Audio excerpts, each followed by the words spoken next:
Hi, I'm Stephanie McLean. And hi, I'm the real life mannequin, also known as Braylon Brooks. In terms of the hotels, what has that experience been like? The experience has been great because it's actually allowed me to be creative, and when I'm collaborating with hotels, I'm always implementing style and fashion, so that the focus isn't driven away from creating content for the hotel. Mm-hmm. So I love doing content for the hotels because I love a luxury stay. Right. I mean, who doesn't? You know? Right. And I just, I reach out to them, and because of course it has to fit the aesthetic of the real life mannequin and what I'm actually curating on the platform. And when I do that, I of course reach out to the hotel, or they reach out to me sometimes, and it's like, okay, they maybe want to do a collaboration, or they may want to do run a campaign or a series. And it's really good because, like I said, it just allows me to get even more creative in things that I'm doing, as far as creating content. So awesome. I love it. So do you have a manager, or are you managing? No, I don't like those, and I don't like agencies. Nice. Okay, so you're never gonna get signed. Okay, after this, he's never gonna get signed. Never gonna go to Milan again. No, the thing is, what else that are you precluding yourself from? Okay, at Aldo. Can I just explain my reason? The reason why I don't like agencies is because I've been in LA for 5 years, and every agency that I've been to in LA has denied me, and I have modeling agency or modeling agencies and commercial agencies. They just nobody gave me an opportunity. I have been in over a dozen commercials for myself. I've been in commercials like Toshiba. I was in a Toshiba campaign 2 years ago, which was international actually. I was in an Energizer battery commercial, Middle Light. I've done, Pepto-Bismol, McDonald's, and these are all based off of the contacts that I've made in-house. On my own account, and just being able to just vibrating in that energy and collaborating, reaching out to people. And the reason it was kind of like a defense mechanism, fuck it, excuse my language, if nobody's going to represent me, nobody's children can watch this. if nobody's going to represent me, nobody's going to give me an opportunity, I'll figure out a way to go do it myself. And I've been doing it. I've collaborated with the Beverly Center, and that was through just by knowing the right people. And I'm thankful that I have the business mindset to go out to these clients and sell myself and pitch what I'm trying to get, because a lot of influencers now are working with agencies. It would be helpful for me to have an agency to get the bigger clients, but I seem to be doing that now. But I mean, eventually if an agency wants to work with me, I'm not totally against working with an agency, but if nobody's giving me the opportunity, if I'm reaching out, then I have to utilize what I have, which is doing the initial pitch myself and getting the contacts, or trying to create whatever I'm trying to create. But so that's where that came from. It was nobody was giving me the opportunity, no manager. I mean, I have Michael McCary from Voice to Men. Actually, I met him at a event a few years ago, and he was my mentor for a good 2 years. Do you have a demo? Do you sing also? No, I don't. Bust out and no. What is it? But he helped me with a lot of stuff. I mean, We've come to the end of the road. That's our song, right? Right. Come to the end of the road. He can sing too. I'll marry you. No. Oh, okay. No, but it's funny because he actually helped me with a lot of stuff. I think he knew my struggle. He knew what I was going through. But he never just handed me any money. He would always say, hey, they need a stylist on this set. So if you want to make some money, go to this set. They know that you're going to be on your way. Or he would always give me opportunities. If I had a contract to sign, he would always look over. So he really gave me an opportunity to utilize my creativity to be available and just to be not so in one direction. He gave me the inspiration to be multifaceted, and it's okay to have a focus and also do this until you can get to where you need to be. So nice. I commend him for that, and thank you, Michael, for that. Awesome. So the outfit today, tell me about that. Well, this outfit, so most of my things, I do have things for. This outfit I call the Parisian biscuit. Gotcha. And the reason why I say it's the Parisian biscuit, because not the Italian biscuit, please. It's a Parisian biscuit, and so if you get it, a biscuit of course is Southern, and then Parisian is Parisian. So the reason why I call this look the Parisian biscuit is because if you look, I have a lot of French going on, and I have a lot of Southern going on. Hence the hat, the New Z hat, and the tie, and then of course the shoes, and then of course this Prada inspired crop top blazer is kind of like a Parisian with the tailored polka dotted collar. Is very Parisian French inspired. So nice. That's why it's Parisian biscuit. All right, Mr. Parisian biscuit. What advice do you have for high-low dressing? Because a lot of the times people see celebrities in these clothes and they are astronomical. They cost $6,000 for a dress or a jacket or something. What advice do you have for people who want to get the look without playing the price tag? Well, just hit up the designer and say, hey, can I borrow your outfit? And bring it back to you when I'm done. No, no, Right. no. But honestly, I would say because a lot All right, of Parisian biscuit. Now everybody's you. no, but the thing is, a lot For the non-Parisian biscuits out there. But a lot of times the celebrities, they are borrowing too. But they're borrowing because they're celebrities. Exactly. Parisian biscuit. I'm talking about. But you like, could go. But you could actually go rent a Louis Vuitton bag. Actually, you yourself. Right. But the thing is, this is what I can buy, sweetie. I own them. Okay.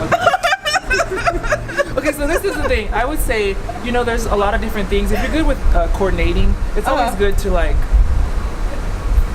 if you see a picture of like Taylor Swift, you say, oh, she has a cute like black jacket with like this cute skirt. Like, why should I get that? It's always good to start small. Like, I would say go to like Forever 21 first. Got you. Or I would say go to like H&M or something. So Nice. I would say start small because at H&M or Forever 21 you could always find something that's like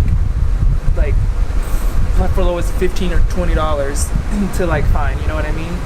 So I Okay. think that's good. I think we're fine. We just gotta keep going. Nice. So you can be like Taylor Swift biscuit then. So you can watch her style.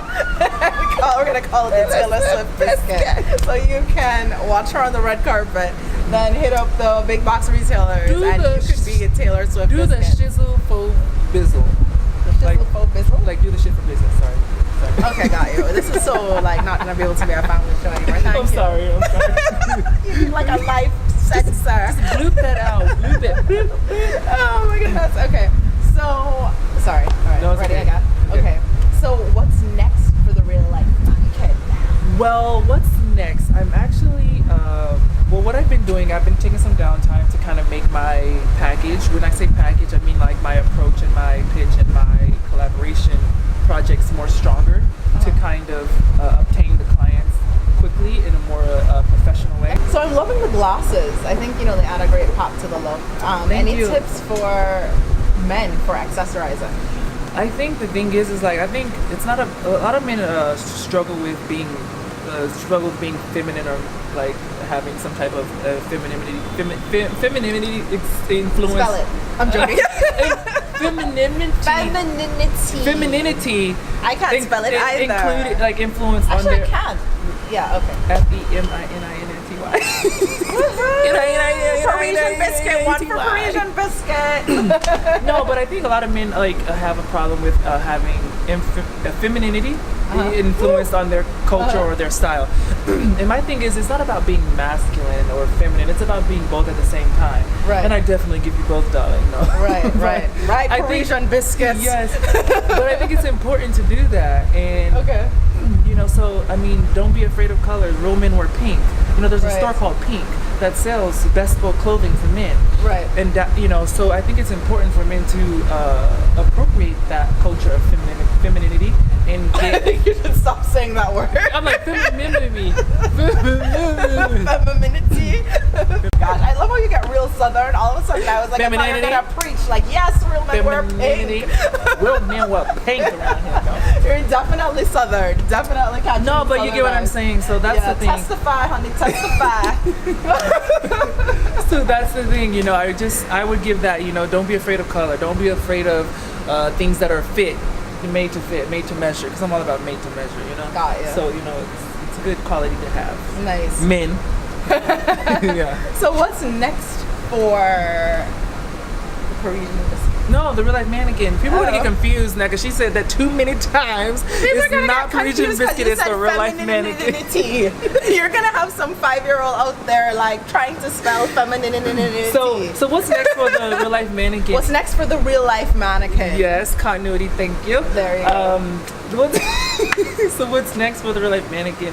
I am working on a lot of other projects under development that I really can't speak of right now to give anybody Do we any need to ideas. sign an NDA? Probably. Okay, gotcha. But but I'll tell you this for now. I've been doing style stories and creating a lot of fashion films, so I'm really wanting to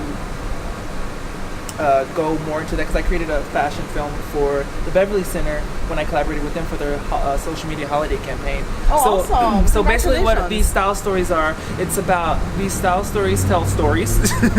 And I never would have guessed from the name story. so it's like putting people in a fairy tale of being there. Like digital content is great, but it's also like the world is leaning more towards video, especially in the tech world. Everybody wants to see a video. Everybody wants to see a story. Everybody wants to be moved in a certain way. So I want to tell stories through fashion and film.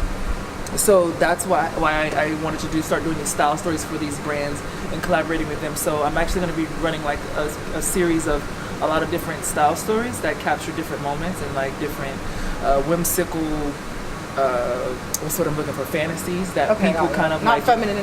Femininity, whimsical femininity scandals or dreams. Something. So where will this be set? Well, in Paris or Milan? All over the world. All over the world, actually. No, that's a good question. It could be in LA. I'm here right now. I'm actually working on a few. I actually filmed one yesterday, actually. Awesome. That's like a series that I'm doing. I filmed one yesterday that I'm working on. How come you didn't ask for any pieces from my line? I don't know. I just feel like I thought we were friends. Wait, what? I'm sorry? So how come you didn't ask for any pieces from my line? Well, you know what? I'm offended. Okay, for the next one, for sure. Yes. That's what he says now. We have him on. We have him on camera. No, but like I said, everywhere I go, like Paris, Milan. So I'm going to be working on that, and of course, creating more visual content when I do collaborate with the hotel. So that will be the next thing. Nice. So that's what I'm working on now, creating a series of style stories, fashion films for the real life mannequins, so people can actually get a vibe of like what I'm doing and like my story. Awesome, that's fantastic. So thank you so much. I'm looking forward to seeing what's next for the real life mannequin, aka Parisian biscuit, aka Mr. Femininity. Until next time, I'm Stephanie. Stay trendy. Ciao.